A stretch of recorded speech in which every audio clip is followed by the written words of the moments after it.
Welcome to another episode of the eCommerce Playbook Podcast. Today we're going tactical. We've booted Richard out of here. No philosophical nonsense. No interviewing the GQ giants.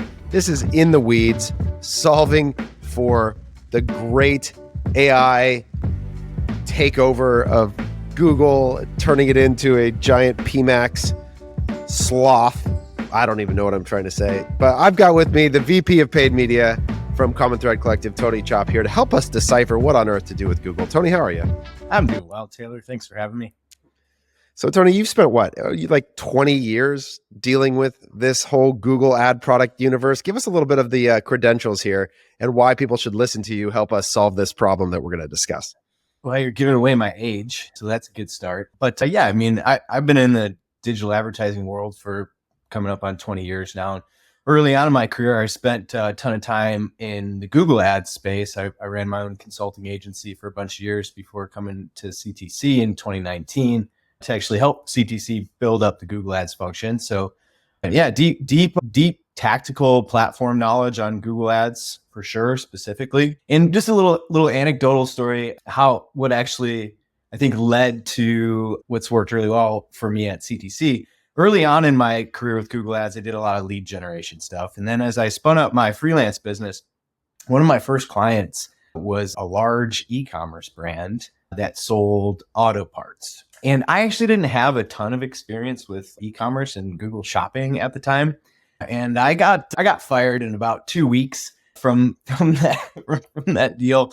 And I learned a really painful lesson at the time, which is how different Google shopping specifically was and how it's related to data feeds and all the inputs that were required. And I sort of took that knock that knock propelled me to get really deep in the weeds on the Google shopping product specifically and everything that orbits around it. So for anybody that doesn't know Google shopping, little picture ads at the top of the search results page that advertise products, different than Google search, which are all the text ads that show up on the search results page.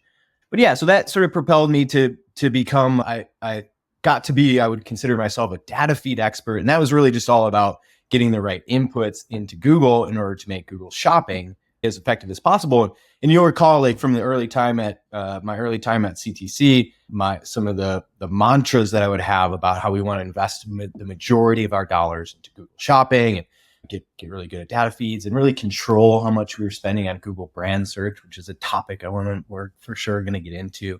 And then PMAX came around about 2 years ago now, and really threw the whole industry for a loop as to how we think about Google Ads and the distribution of it amongst the different advertising inventory that is available. So yeah, that's a little bit of the preamble for Tony.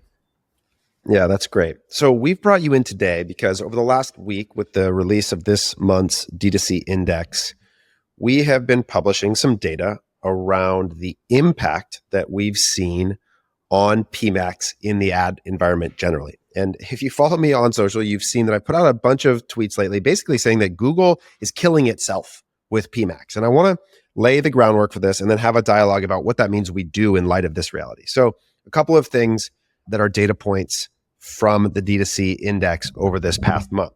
One is that Google's share of wallet from the e-commerce industry, and this data comes out of Vero. So this is, almost $6 billion in spend, which for our industry is about the largest data set that you could get your hands on in terms of the amount of media spend for e-commerce specific brands.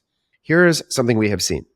Since May of 2023, end of April of this year, so over the last year, in May of 2023, Google represented about 25% share of wallet, with Meta at about 70% share of wallet.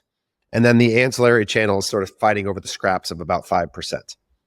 Since that time, Meta has now gone up to, in April, 80%, and almost the entire share has come from Google, which was down to about 16% in a month. So if you think about $6 billion in revenue, let's do some quick math here. So if I have $6 billion, okay, and I divide it by 12, that's roughly $500 million a month, right? $500 million a month. losing 10% share of that is roughly $50 million a month or $600 million a year. Is that right? 10% of $6 billion? Yep. So that's a monumental shift in the allocation of dollars. Now, at the same time, what has happened is that PMAX as a percentage of total dollars on Google, so how much of the Google dollars that exist are on PMAX, has gone from about 25% to almost 40%. So as the increase of PMAX has happened inside of Google, the overall share of wallet has gone down. And my experience of this is that it's because PMAX obfuscates the results in a way that makes it really hard to decide whether it's working or not. And the way we've seen this show up is in that a lot of the incrementality studies that we have seen come out of our partners show that both PMAX or all PMAX structures, both branded and non-branded, we're going to talk more about the distinction there, have a lower incrementality than both previous or standard shopping and meta products as an example. And so because of that confusion, people are moving their dollars out of this channel. Mm-hmm. So Tony, can you share a little bit, why do you think this is occurring, this data? And again, to be clear, this is not CTC's data. We're going to talk about this distinction. This isn't the results of our customers. This is the result of our industry. So why do you think that that's happening, Tony? Yeah. So I want to talk about this brand thing, because I think it's really important. So I went and grabbed some numbers this morning in preparation for our podcast, just to sort of set the table on the scope of what this means, what this category of searches mean for Google. So pull some data out of our MCC across our agency. We've spent for approximately $42 million year to date on Google Ads for CTC clients. Out of that 42 million, $9.4 million or 22%, 22.6% has been spent on campaigns that are labeled brand. Okay. So 22% of the total spend goes into brand. Now, if we were to extrapolate that into the larger Google Ads ecosystem, so Google Ads in 2023 Alphabet reported $230 billion in revenue for 2023. $307 billion in revenue for 2023. 237 of that is from the ads product. So 77% of Google revenue or Alphabet's revenue is from ads. So if we were to assume that CTC's data set is a proxy for the whole data set, that you could go and say that approximately $54 billion of Google Ads total revenue is from this stack of brand, right? It's a lot. And so when I think about why is the platform, why does it feel like they fight us on this particular component of the mixture? The story I'm telling myself is the reason why is because it represents a big chunk of the total revenue for the total thing, right?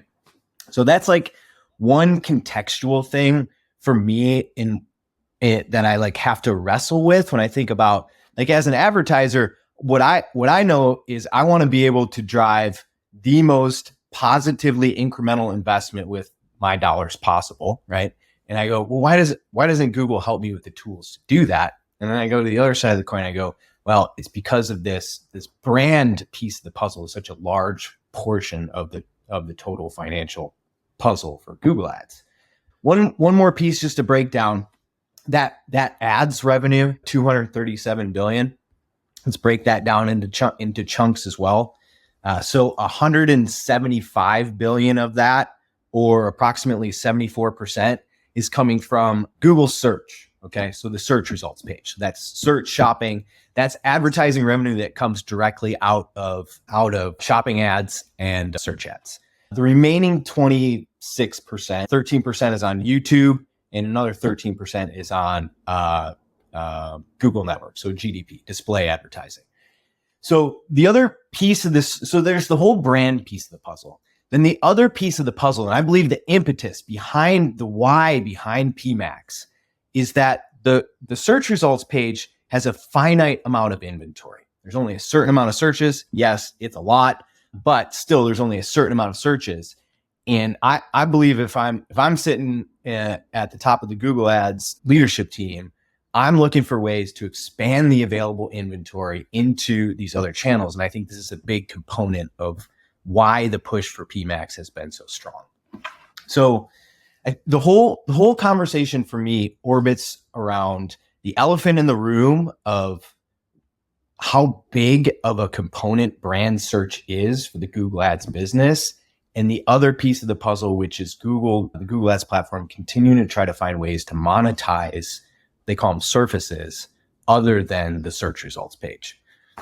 Any thoughts on this just is yeah.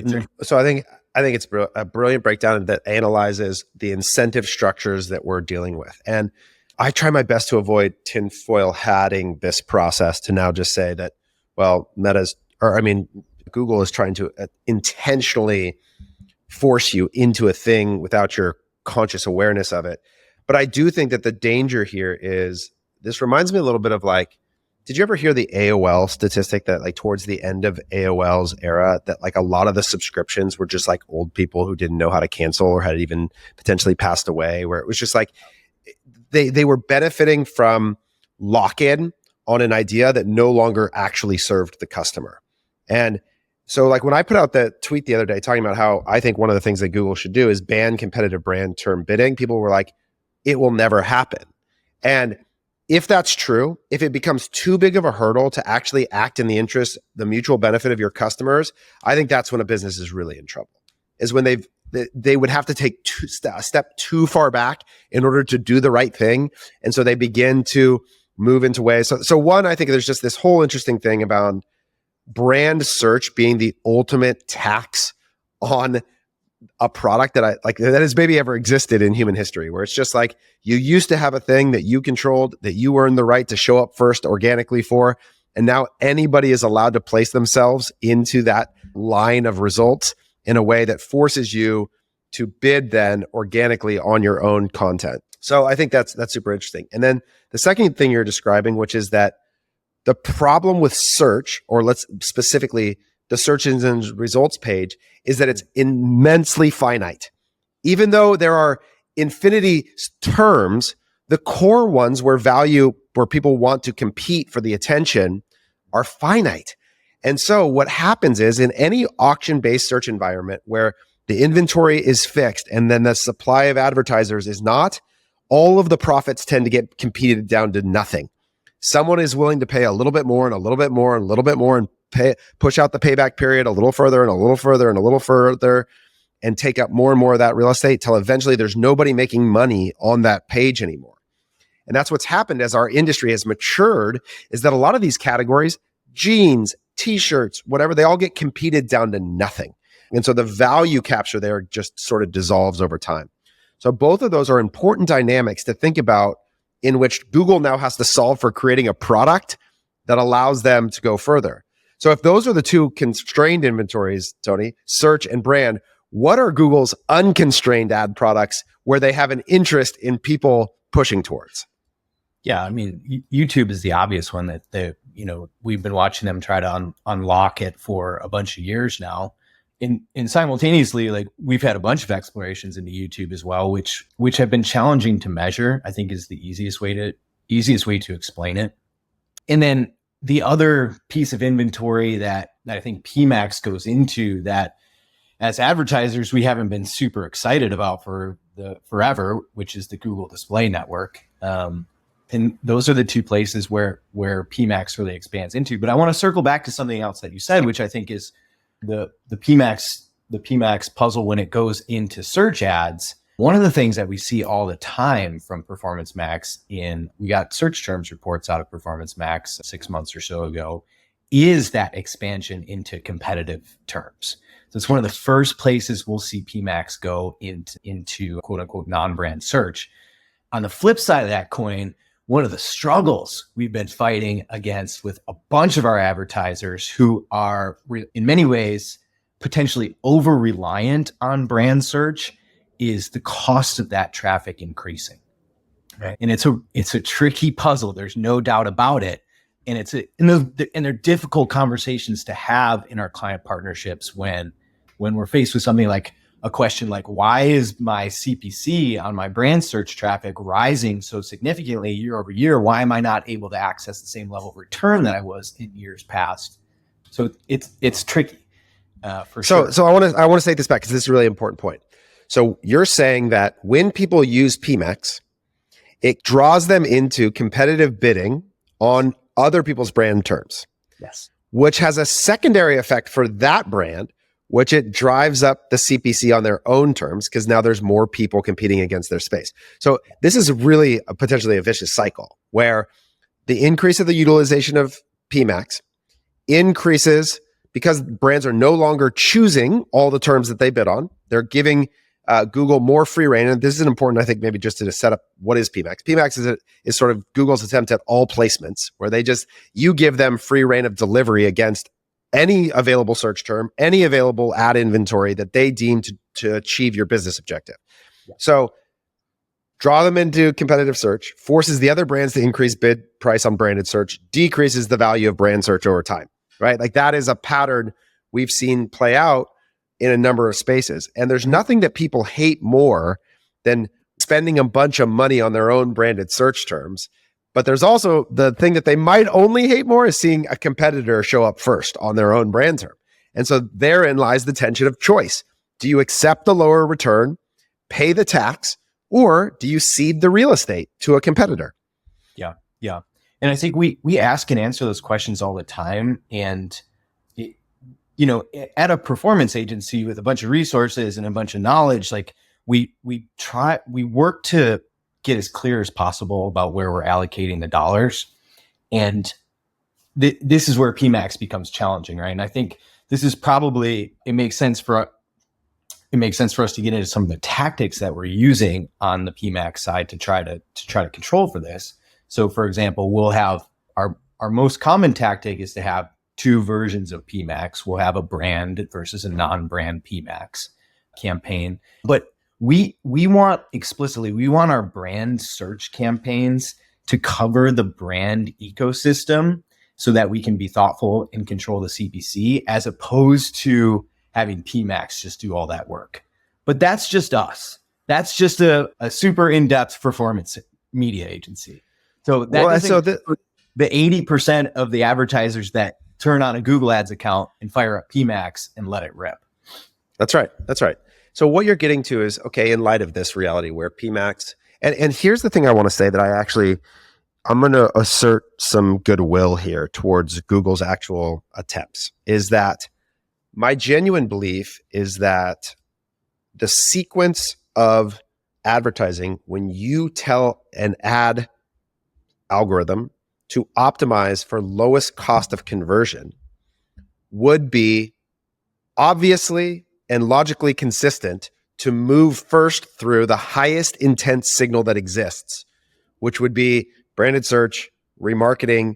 All of those low-hanging fruits would be the initial action point to drive the lowest cost per conversion. Totally. And so in many ways, it's logically consistent and actually consistent with what you've asked the system to do for them to move through those things first. And oftentimes, the reason people don't ever reach the next tranche of spend is because they stop and don't have the patience to allow that system to then prospect out further beyond that lowest hanging fruit. Fair. And that's a problem that media buyers have generally. It's a very, very difficult thing to predict, to understand. So in light of that, one of the things that we try to do, and you're describing it, and this is maybe now how we can set up, okay, how do we combat that, is to try to isolate the stages of action, basically, to say, okay, we're going to take all that branded search and we're going to make it its own isolated campaign that we control and lever against. And now we're going to use brand exclusions in the PMAX to try to focus beyond onto that next tranche where we have a different target than we do with the brand search, to try and separate them out and isolate them. Is that fair? Yeah, that's exactly right. Yeah. And I think that the important part of it is different targets for the different tactics, right? And also, that's right. And you touched on this earlier, but where our CTC's measurement philosophy is continuing to evolve is developing a deeper understanding of incrementality. And so the reason for different targets by different tactics has a connection back to the incrementality. Right? So That's exactly right. And what we're seeing is that branded PMAX is the lowest incremental action. So let's say you have an incrementality multiple of like 20%, meaning that 20% of the platform attributed revenue is incremental. I think you have a big customer right now that you just saw 14%, right? Was the incremental brand. So what you're trying to say then is, well, in order to get to my target, if my actual break-even target is like 2-to-1, well, you actually have to almost be like 7 times that, like 14-to-1 would be the actual incremental target. So it creates a different expectation of result for that campaign. Yes. And I'm going to connect back to what you said about what advertisers hate. They hate paying the Google tax on brand the most. The second thing they hate is seeing a competitor squeeze into that space, right? Okay. So now with this client that you mentioned that we're working on right now, where we have a good understanding of the incrementality of brand, which leads us to, so in this particular client, brand CAC target is approximately $12, backing out of our incrementality. Non-brand, $97. We'll go pay for that. Super incremental. We want all of that. In fact, we had a big buying moment recently around Mother's Day. This is a gifting brand where we saw fantastic results from our non-brand campaigns. CAC came in at like $60. We think we can spend maybe twice as much in Father's Day, maybe more. We see a huge amount of opportunity there. But this brand search campaign that we need to hold it at about a $12 CAC to keep in line with the incrementality. You know what pops out of that? About 80% search impression share, not 90, not 100. Meaning we are giving up intentionally a certain amount of that real estate to competitors through either direct search campaigns or through PMAX campaigns that are just squeezing their way in. We're doing it intentionally, and we're doing it on the back of an incrementality measure to say, like, it's actually not worth it for us to go and try to squeeze this extra 10 or 15% of the available brand search impression share. That's a tricky conversation to have, but based on the math and how we arrive at the targets, it is the answer. Well, and this is where I think people have to be really thoughtful about business strategy, because it is the right answer for the short-term financial reality. Sure.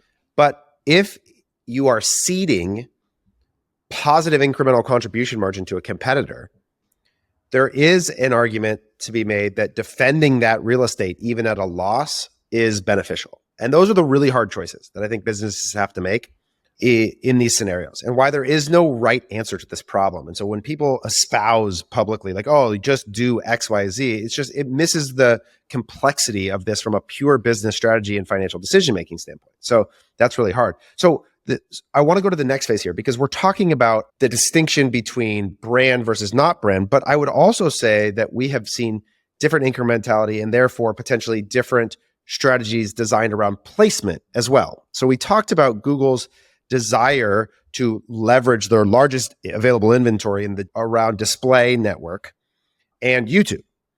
But how are we currently handling the value of those placements versus what you started this whole conversation with, which is shopping, which seems to be still the gold standard in terms of incremental impact, is categorical brand search. How are we at CTC currently handling this? Are we isolating feed only PMAX brand exclusion? Are we not? What is the best plan right now as it relates to how we're thinking about placement for PMAX?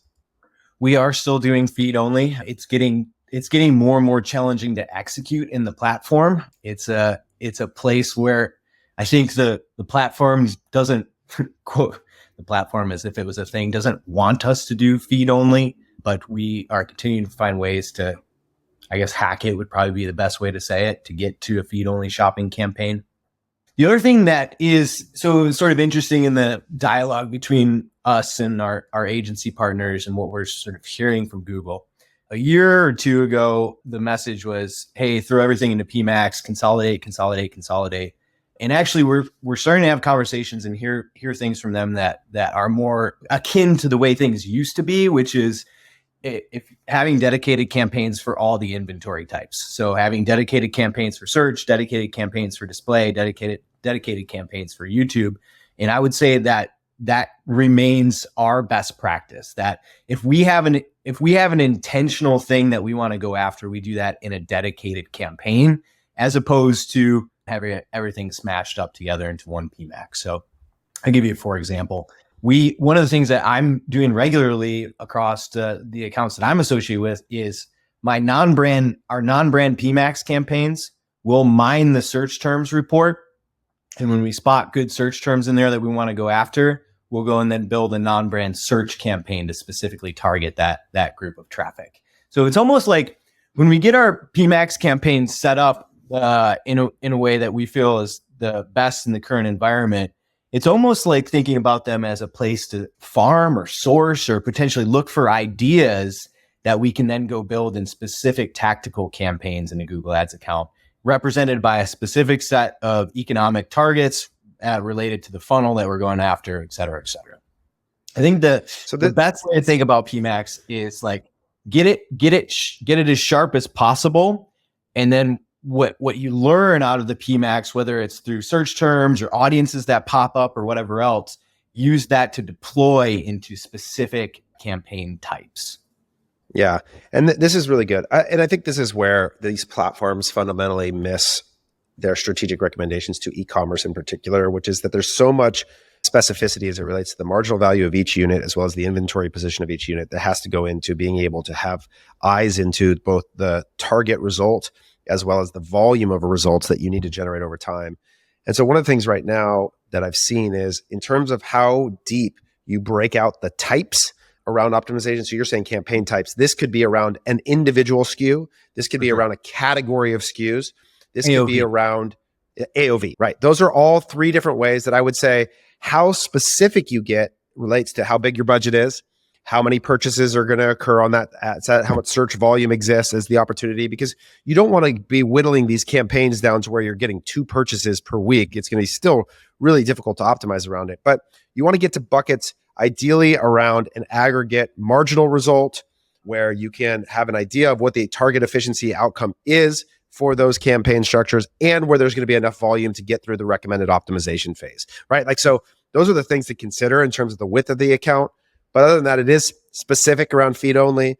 What about the other setting that they've introduced that we are debating all the time is around NCA, so new customer acquisition. So this is a setting inside of PMAX that I struggle with this as well, because search in many ways isn't exclusive to obviously just new customers.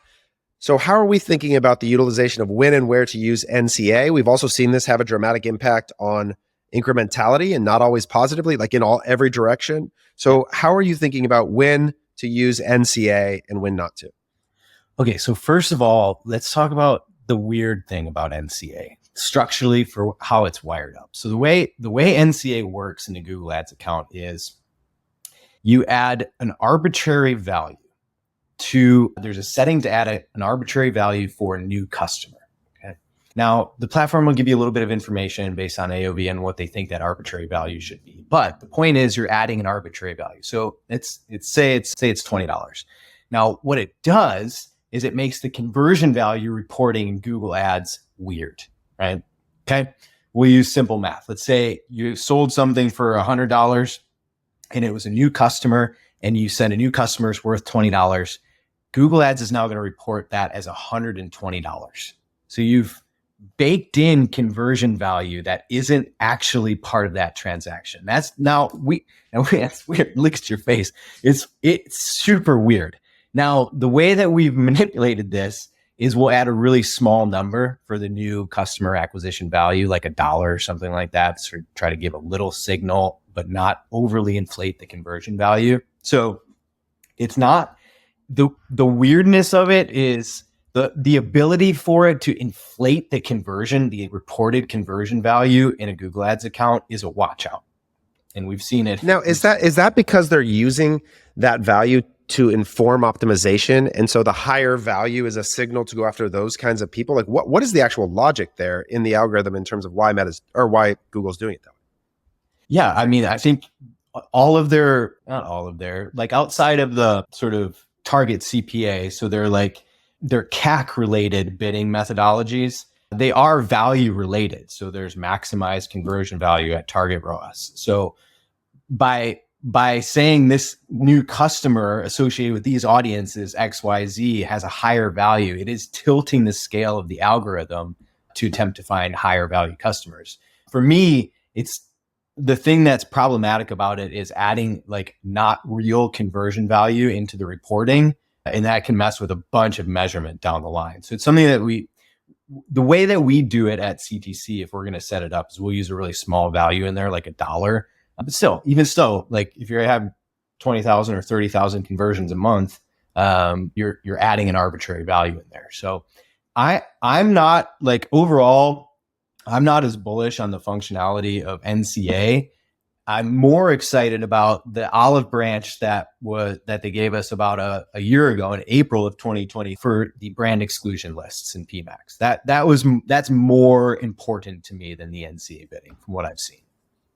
Yeah, this is really interesting. I got off a call today with our Meta rep, and he said that Meta has a goal that currently 6% of the ad dollars are spent on value optimization. They have an internal goal to get that to 35% by the end of 2025.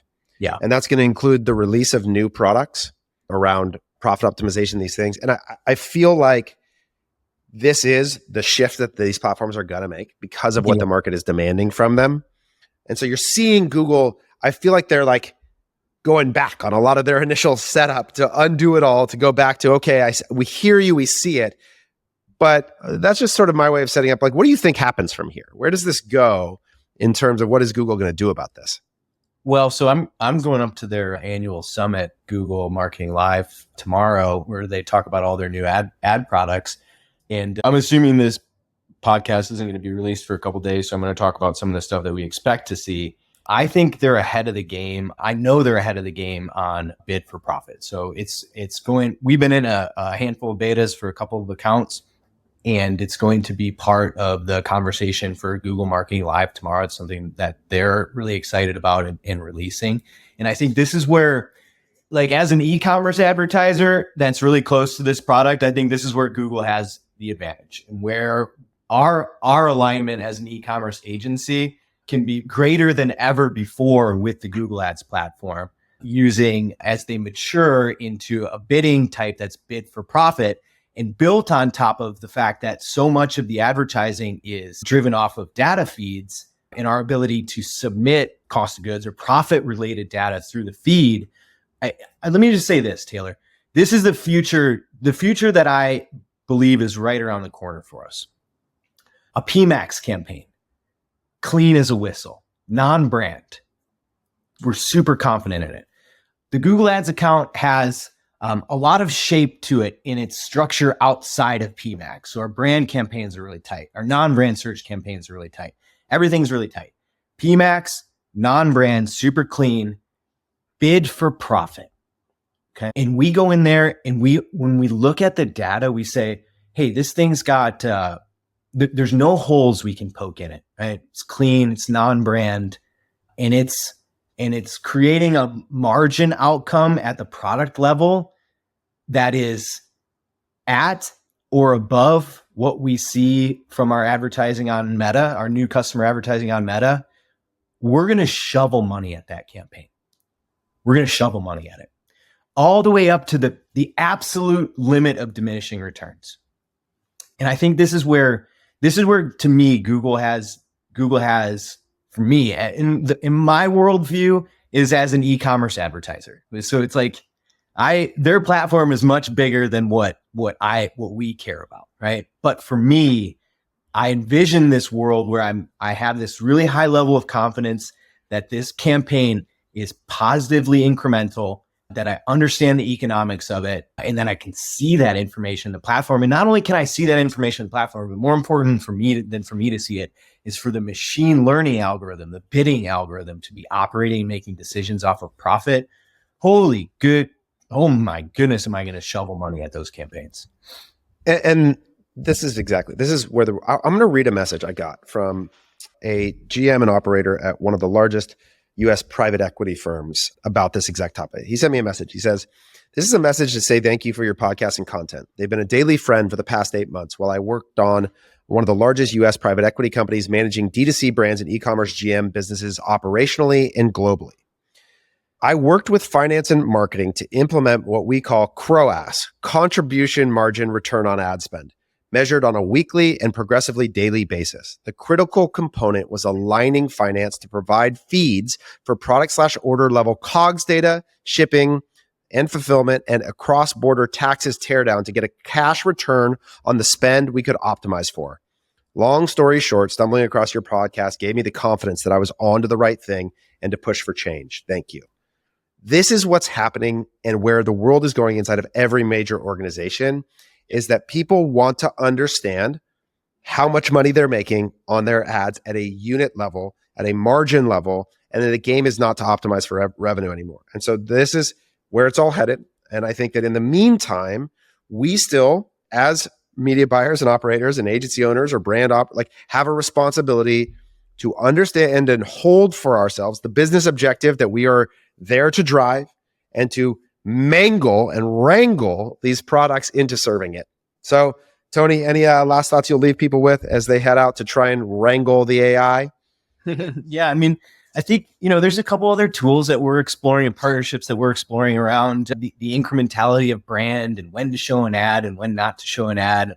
Give us a call if you want to learn more about those ideas. But we're like, Taylor, every dollar, every day, producing cash. I think to your point about like the way the game has changed, everything that we talk about is not about, it's about how we produce cash today from this media spend that happens. So, and I think the only other thing I'm going to add is all of the investment in the ad platforms, both Meta and Google, is going into these new products. All of their resources, all of Meta's and vast majority of Meta's investment in engineering is going into Advantage Plus.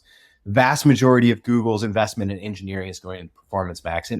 And these tools are going to be a really important part of our portfolio. They are now, and they will continue to be in the future. So it's not like I'm not going to get up here and say, hey, listen, we're going back to standard shopping, right? We got to continue to figure out how to align ourselves directly with the platform with the platforms. And at the same time, make sure that we're representing how do we generate cash today for our customers. So I think using brand exclusions on PMAX, making sure that it's as clean as it possibly can be, making sure you have your account built out robustly. You don't want just one PMAX campaign in there. And then come talk to us about this bid for profit stuff, because we're part of some early betas, or go investigate it on the internet yourself. And I think you'll be in good shape. Thank you all for tuning in. Appreciate the time. See you next time on the eCommerce Playbook Podcast. Thanks, Tony.